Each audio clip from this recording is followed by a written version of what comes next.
کہیں گے ہائے بربادی، ہمیں ہماری خوابگاہوں سے کس نے جگہ اٹھایا؟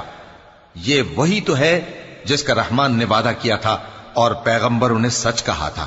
وہ تو صرف ایک زور کی آواز ہوگی کہ سب کے سب ہمارے روبرو آ حاضر ہوں گے، پھر اس روز کسی شخص پر کچھ بھی ظلم نہیں کیا جائے گا اور تم کو بدلہ ویسا ہی ملے گا جیسے تم کام کرتے تھے۔ اہل جنت اس روز عیش و نشاط کے مشغلے میں خوش ہوں گے، وہ بھی اور ان کی بیویاں بھی سایوں میں تختوں پر تکیے لگائے بیٹھے ہوں گے۔ وہاں ان کے لیے میوے ہوں گے اور جو وہ منگوائیں گے ان کو ملے گا۔ ان کو پروردگار مہربان کی طرف سے سلام کہا جائے گا، اور وہ فرمائے گا کہ گناہ گارو تم آج الگ ہو جاؤ۔